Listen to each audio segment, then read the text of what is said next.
welcome to Emily A to Z. My name is Emily, and today is episode 2 of my Our Fantasy Bingo But Make It Horror. And guess what? I have just learned that there is in fact a horror bingo. Goodness.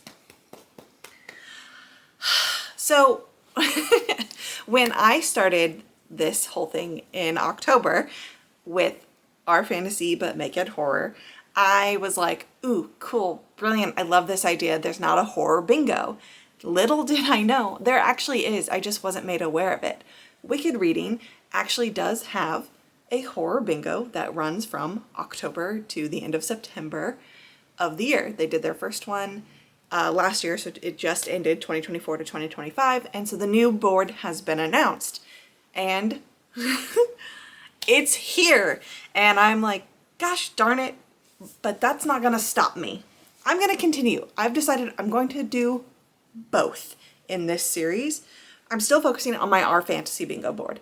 Anything that overlaps with the Our Fantasy, I will also apply to here, and anything that pops up, we'll just go with it. And hopefully by the end of both, I'll have like bingos on them. We'll see. That being said, I'm obviously filming not just because of this connection and the changes to the rules, the content, because a hold came in. What is this? I have for you The Daughter of Dr. Moreau by Silvia Moreno-Garcia. I have read Mexican Gothic by this author and I was not a fan, so we'll see. And I believe, what did I pick this for? Let's double check. I believe that I picked this for biopunk, which is to read a book that focuses on biotechnology and or its consequences. And the hard mode is that there is no electricity-based technology. Why did I pick this? Let's figure it out. Ooh, a reimagining of the island of Dr. Moreau set against the backdrop of 19th century Mexico. Carlotta Moreau, a young woman growing up on a remote and luxuriant estate, safe from the conflict and strife of the Yucatan Peninsula, the only daughter of a researcher who is either a genius or a madman. Montgomery Lawton, a melancholic overseer with a tragic past and a propensity for alcohol. An outcast who assists Dr. Moreau with his experiments, which are financed by the Lizaldes, owners of magnificent haciendas and plentiful coffers. The hybrids, the fruits of the doctor's labor, destined to blindly obey the Creator and remain in the shadows, a motley group of part human, part animal monstrosities. That's why, because that's why this is biopunk. All of them live in a perfectly balanced and static world, which is jolted by the abrupt arrival of Eduardo Lizalde, the charming and careless son of Dr. Moreau's patron, who will unwittingly begin a dangerous chain reaction. For Moreau keeps secrets, Carlotta has questions, and in the sweltering heat of the jungle, passions may ignite. Okay, so here's also the fun thing is I have never read The Island of Dr. Moreau. I know nothing about it, so I am going into this blind because I have no prior information about what this book is about, like what it's referencing. So I'm excited to get into it. It is update time. I have reached 50% of The Daughter of Dr. Moreau, and I don't know how I feel about it. When it opens, we are in 1871, but only for the first 5 chapters, and then there is a large time jump. And then we are 6 years in the future, and I don't know why we did that. I'm following the story just fine. Carlotta is the daughter of Dr. Moreau, not Monroe. Dr. Moreau, he's done these experiments where he has combined elements of animal DNA with human DNA and has created these human hybrids that live, albeit maybe not a full lifespan, but they live. We have learned he wants to do this, like this has been his research, but the person who owns the land they live on wants him to make hybrids to then come work for him. This is set in the backdrop of like Mexico, the Yucatan Peninsula, and there is a lot of talk about like the native indigenous people and their culture and their roots and superstitions, which I do like that part. The rest of it is just kind of boring, to be honest. I feel like this has been a big case of like hurry up and wait, that nothing that exciting has happened. We've met our characters. We know Carlotta, we know her father, we know Montgomery, who is the guy that her father hired to basically oversee the house, the land, and the hybrids. We've met several of the hybrids, and it's just kind of their day-to-day. Carlotta is now like 20 years old, and it's about time for her to like grow up and be married. She does not want to leave where she lives at all. She loves it there. She doesn't understand why anyone else would leave. And I'm sorry, but I struggle to believe this. This is not relatable to me. This doesn't seem accurate to me that a like 19, 20-year-old girl would not want to leave. I don't know. But she doesn't. And then these two young men arrive. And one of them is the son of the guy that owns the whole land. And then the other one is the nephew or whatever. Carlotta immediately is like, ooh, that one's kind of cute. And of course, he's also like, ooh, she's adorable. She's beautiful. Dad, Dr. Moreau, is like, hey, I think we should try and marry her to one of them because money. And if she marries into the family, then this guy's dad will keep paying and will keep letting us live here and keep funding my research, right? And that's basically all that's happened. That's it. I am waiting for something to come up. The only like unsettling thing has been, I guess you could say, the hybrids. There was a big like incident at the very beginning where like there was like an accident and a hybrid got out and was like violent, but that was like the only scary thing that has happened so far. We are also kind of getting a pseudo love triangle between Carlotta and Eduardo, and then Montgomery, who is the guy her dad hired. But Montgomery is 15 years her senior, and I don't like that. I don't like age gap. It makes me really uncomfortable in this setting. I know that sounds kind of hypocritical because I read The Dangerous Convenience Store, and that is also an age gap, and I loved that. Okay, I don't like this age gap because to me, it feels like grooming. I have no reason to think that. I have to admit this, say this out loud. I have no reason to feel that way. Nothing has happened on paper.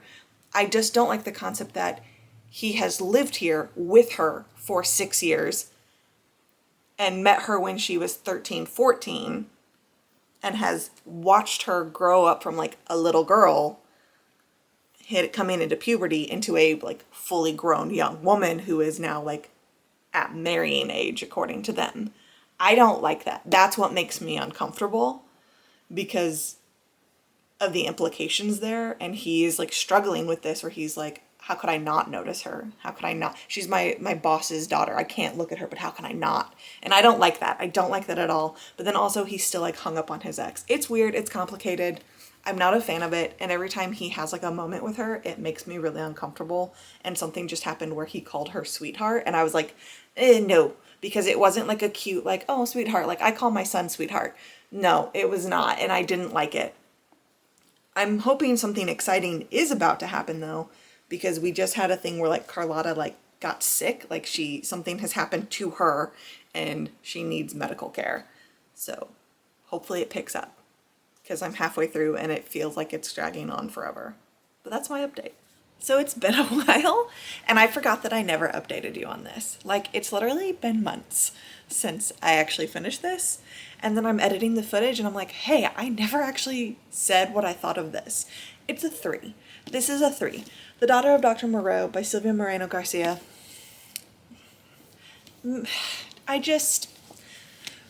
The ending to me was lackluster. I didn't like the way things went with certain characters.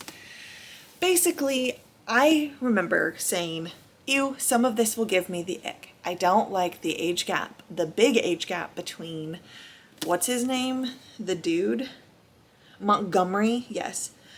Between Montgomery and Carlotta. She is like 18, he's like 40 something. He's still hung up on his ex. She doesn't know what she wants. And it definitely felt like there were places where I was like, nope, because he has raised her. Like, he didn't raise her, but he's been in her life since she was like 12. Yeah, no, absolutely not. That is grooming. Like, you've known her, and so you have influenced the way she has grown up and how she looks at you. And there were definitely some things in here where I was like, nope, they almost slept together. Absolutely not. And then the ending is kind of ambiguous where it's like she kind of rejects him and he's still like pining over her and is like, maybe when I come back. And I'm not about that. So that definitely took me out of it. I did really enjoy the hybrid storyline. I liked their like comeuppance, if you will. I was really into that.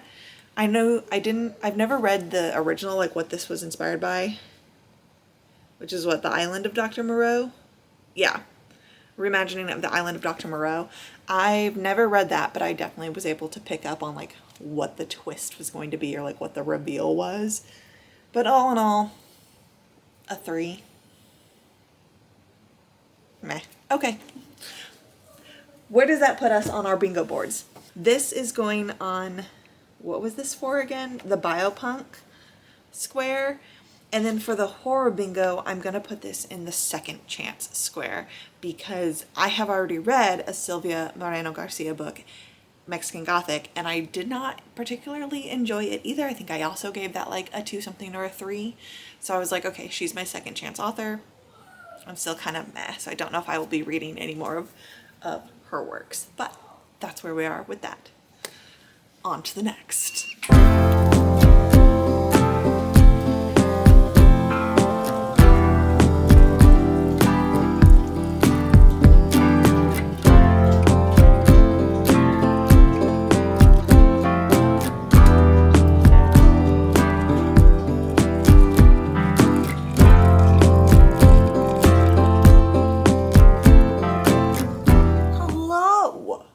It's time to tackle another square on my bingo boards, plural, because I have a new hold that came in. What is it? It's Camp Damascus by Chuck Tingle. Now, this will fit. I have looked at the bingo board. So this will fit on both the Horror Bingo 2025 and the Our Fantasy Bingo. This is so crazy. So I chose Camp Damascus for Our Fantasy because it has an LGBTQIA protagonist, which is one of the squares. That's square number 18. Read a book where a main character is under the LGBTQIA plus umbrella. Hard mode. The character is marginalized on at least one additional axis, such as being a person of color, disabled, a member of an ethnic, religious, cultural minority in the story, etc. And I believe that this does fit hard mode because our main character is not only gay, but also autistic.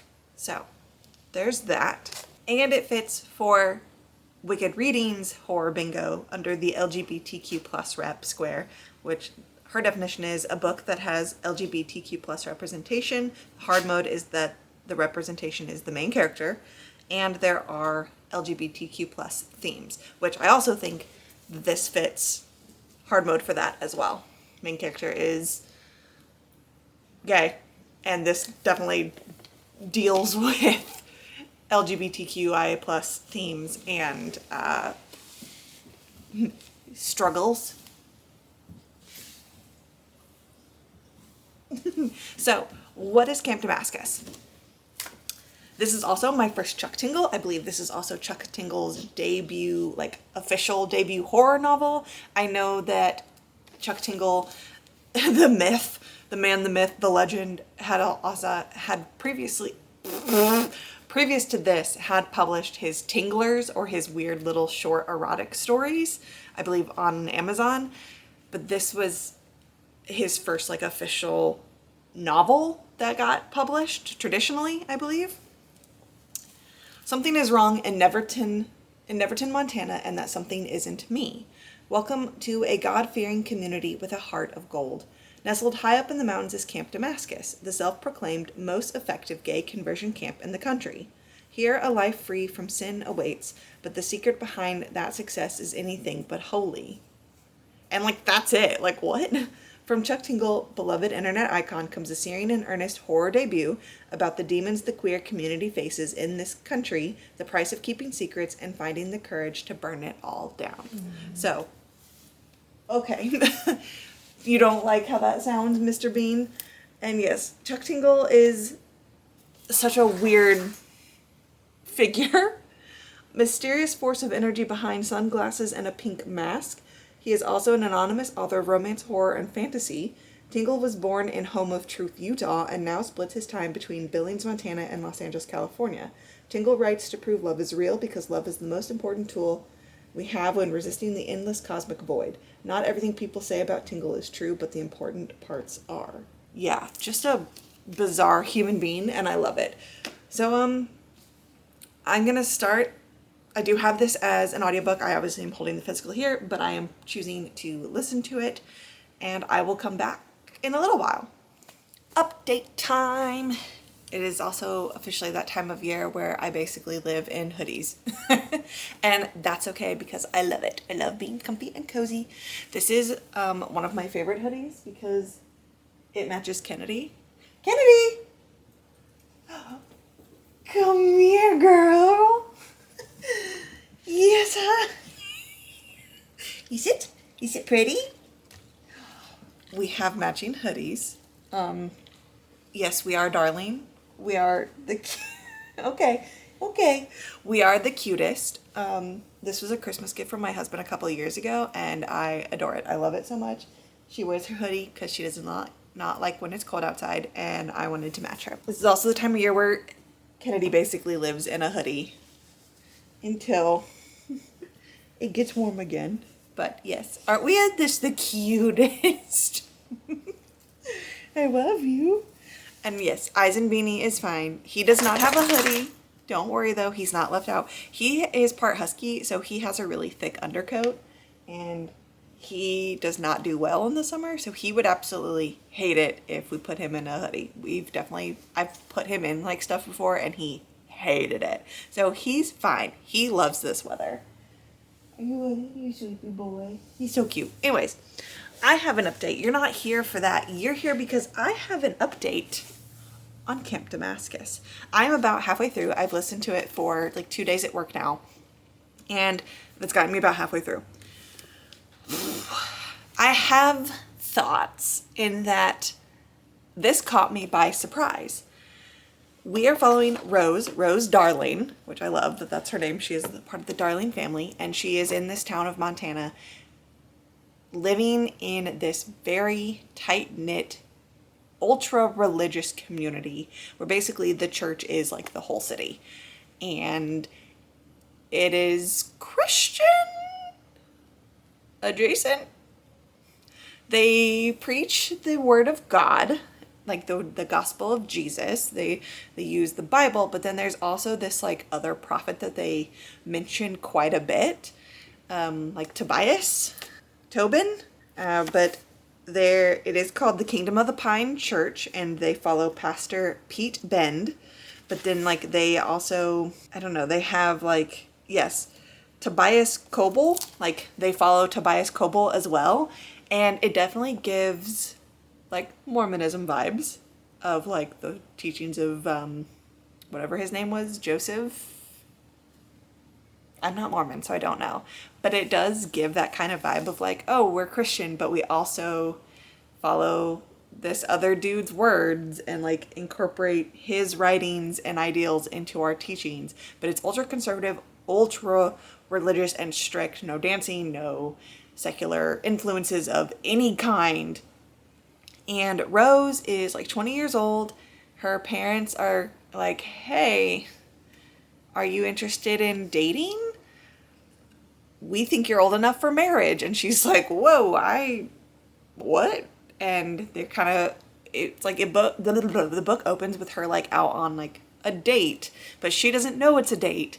And they're in a group of other kids, and they go like cliff jumping into water, and the guy that is there is like her best friend, and he is obviously attracted to her and interested in her, and she is not cluing in, but she's really focused on her female friend, and is just like, I just really want to get to know her, and is so naive. And then it goes off the rails. It starts off fine, and then all of a sudden she pukes up flies, and that's where it like triggers her down this path of like, why am I vomiting flies? Why are my parents being so weird? What's going on? And then she's like, I just saw a demon, and she thinks she's hallucinating. She thinks she's picturing this like demonic figure, and she's like, oh my God, I'm suffering. There's something wrong. And she goes to her psychologist or her psychiatrist, and he's like, well, you're obviously, we know that demons aren't real. They're manifestations of temptation. So you're obviously being tempted. And she's like, by what? Like, is so deeply entrenched. Like, she doesn't get it. And I say that this caught me off guard because I've hit about 50%. And I'm like, I thought based off the synopsis, and it's being called Camp Damascus, I knew it would be about this like camp, like a gay conversion camp. I thought the entirety of the book was going to be set at Camp Damascus. Like the opening book was something was going to happen with her and her classmate, where I was like, oh, she's gonna confess to these feelings of being gay, having same-sex attraction, and her parents are gonna ship her off to this Camp Damascus, and we're gonna take place there. No, that's not what's happening. Which I was like so confused, and I'm like, when are we going to Camp Damascus? Because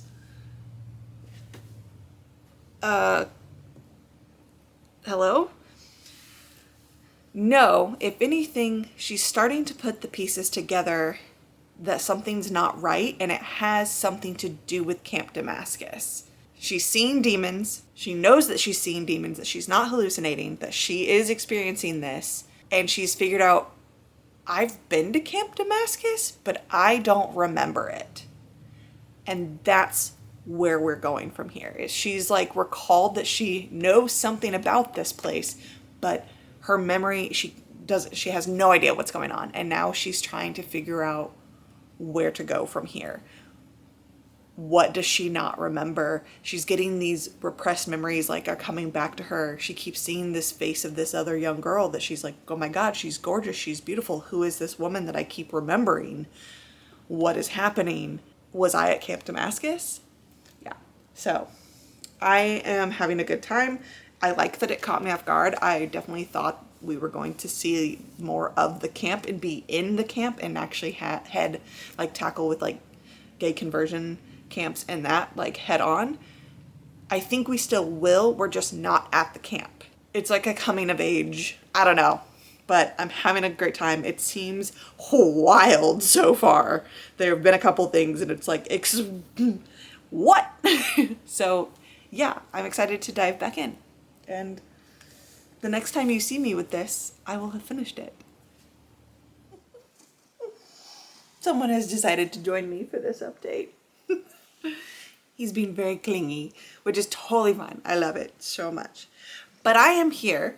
I promise it is a different day. I'm just in the same hoodie because I have finished Camp Damascus. I actually finished it last night. How to talk about this book?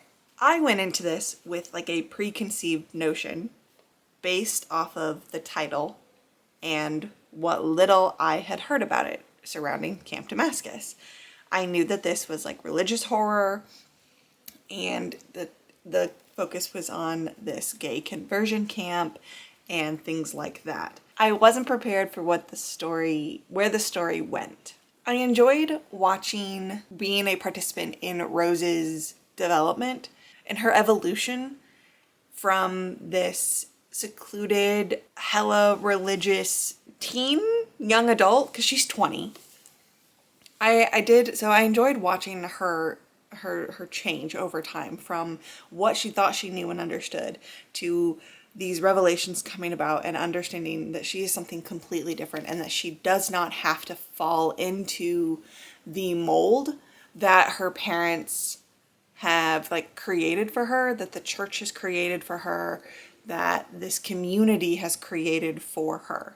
Not because they love her as they claim, but because of their moral standings.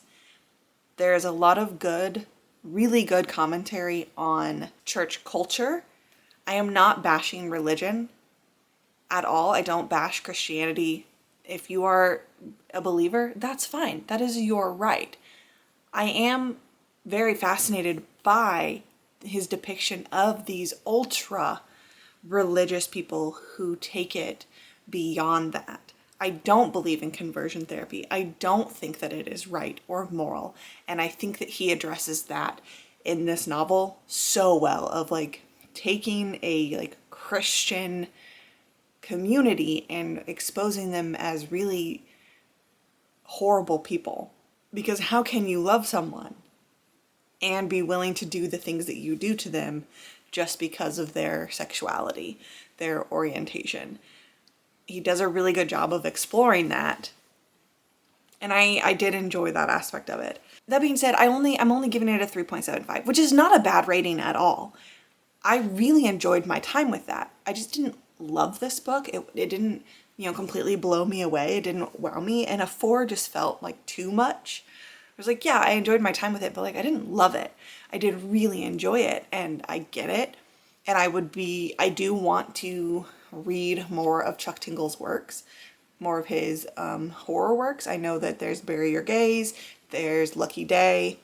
I am intrigued by his stuff. I like his writing style. I like the way he handles topics. I don't know. I would recommend it if you are wanting to experience horror, or like you're intrigued by like religious horror, then yeah, check it out.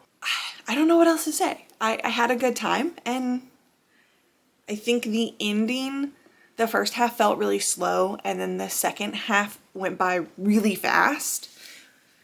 There were a couple time jumps and everything like that, but yeah, I feel like that's par for the course of how this just kind of follows how quickly what you think you know can unravel when you're faced with other truths.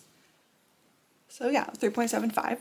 So now that I finished Camp Damascus, that means it's another bingo square crossed off on both my boards, and for both of them I did use the LGBTQIA square for this book. So 4 over here, 2 over here. I think we have time for another book for this episode. We're just going to see what comes next. So, full transparency, it has actually been several months since I came back to this. I think the last book I read was Camp Damascus, and that was either a November or December. So maybe it's only been like a month, but the time has felt forever. It has felt very long, and I just need to get back into my bingo boards because I'm trying to hit a bingo before it resets. I don't know if that's going to happen on the fantasy bingo board, but I think it will definitely happen on the horror bingo board. And at this moment in time, my next book has come in. Monstrilio by Gerardo, Samano, Cordova. And this is going to be for the parents square on the R Fantasy bingo board. And I think at this point, just looking at it, this is going to go on the one-word title board on horror bingo.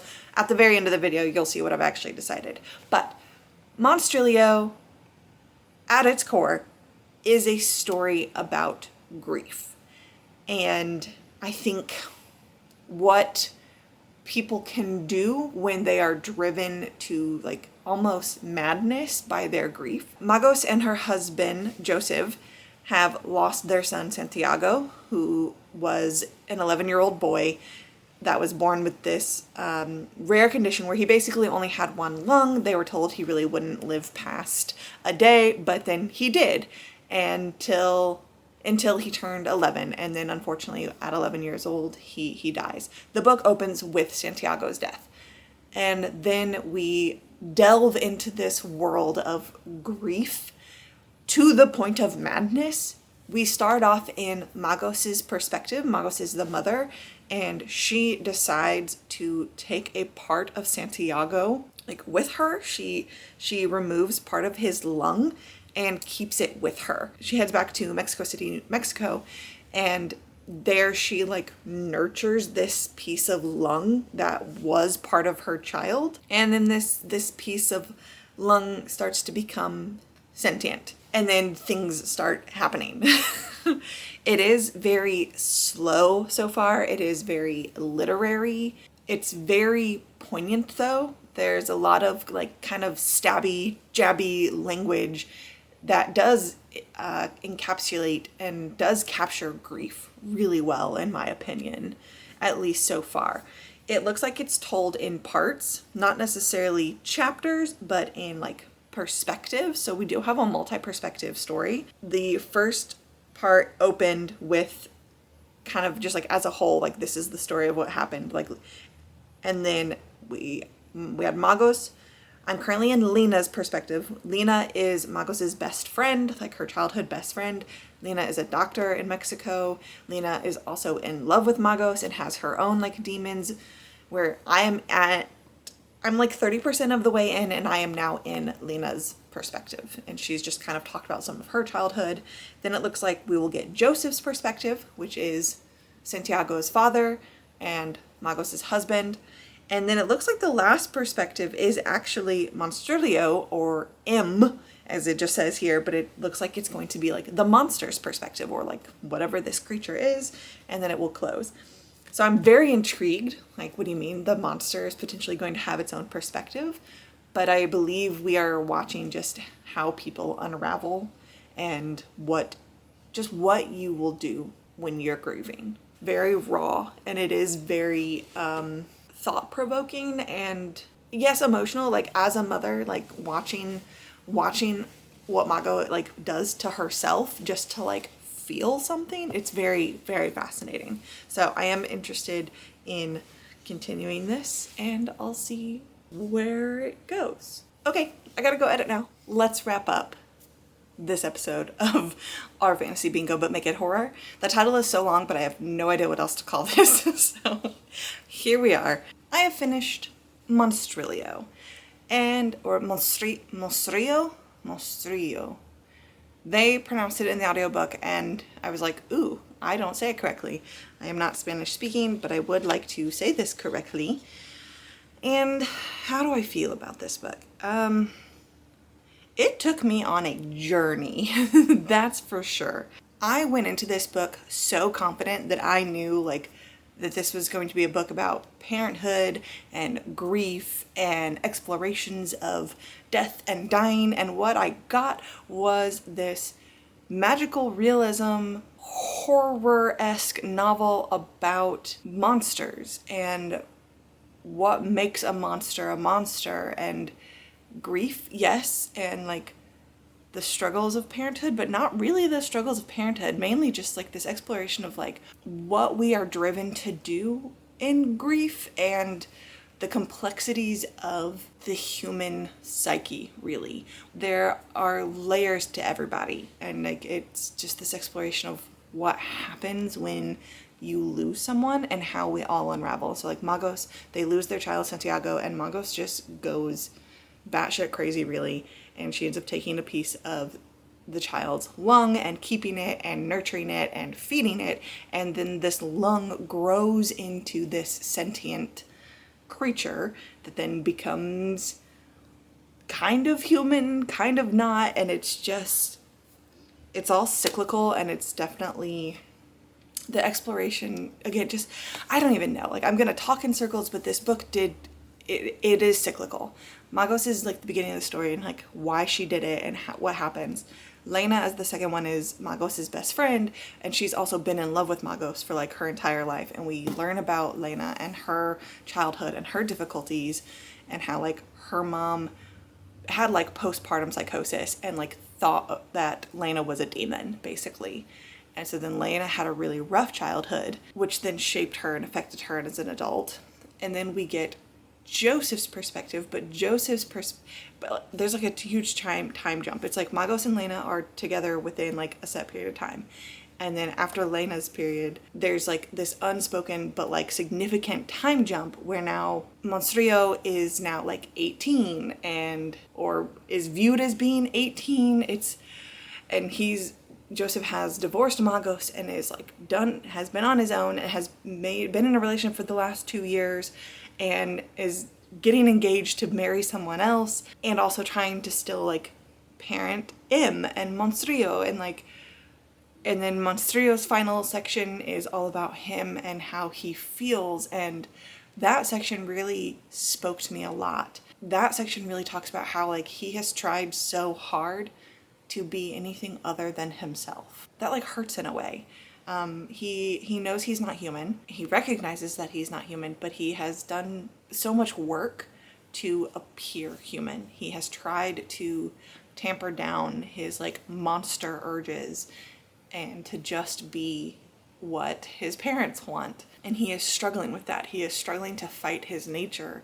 And as he continues to grow and get older, he's kind of coming into his own of like, why do I have to be this way? Why do I have to be human? Why can't I just be me? Why can't I just be who I want to be? And he definitely like divides himself into different versions of himself, where he's like, Santiago was the boy that I came from, and I have Santiago's memories, or some of his memories, but I am not Santiago. Santiago is dead. Monstrilio was who I was in the beginning, the creature form of me. M is who I am now, but I have all of these aspects of this inside of me. I am all of these things, but I am not Santiago, but I have some of his thoughts. That is the Santiago part of me. The Monstrilio part of me is fighting to come back, and he's like struggling with this, and he wants to eat and he wants to consume. And I thought the ending was very fitting. It definitely made sense with the character arc, and again, like the cyclical nature of like life and events, and what goes around comes around kind of thing, of you start from nothing, or you start from this and then you must return to this. But all in all, I'm giving this a 3.75. It's not quite a 4, but it's better than like a 3.5. I liked it, but I didn't love it. So it's, yeah, it's like 3.75 feels right. So that's where I'm with that. Okay, I'm back in the middle. So where does that put us on all of our boards? Okay, so I didn't actually explain what I ended up reading Monstrilio for. I said I used it for the parents square. So on the R fantasy bingo, this is going in the parent protagonist square, which says to read a book where a main character has a child to care for. The child does not have to be biologically related to the character. Hard mode, the child is also a major character in the story. So this does fit. We follow both parents, Magos and Joseph at some point, and then M features significantly in the story. So that works for that. For the horror bingo, I ended up putting this in the one-word title. So this is a book with a one-word title. The counts as a word, so the blank would be a two-word title and thus didn't work. And hard mode would be the cover is colorful and not black. And I actually, so then I successfully did the hard mode for both of these, for Monstrilio and for the parent protagonist square. I read 3 books in this this video that has been a long time coming, that I started last year in like October. Things got rough in October and I just did not finish this video, but I didn't want to scrap it because I do really like this. I don't think I'm going to hit a blackout at this point. I do want to try and get a bingo line if I can on our fantasy, and if I can't, I can't, but we're going to see this through until April. So end of March, we're going to see the R fantasy bingo, and then we'll just kind of see where we end up with horror bingo. I'm not going to commit to anything past that point, but let's see what we can do. Thank you so much for watching. I appreciate it. I will see you in the next one. Be easy with your hearts.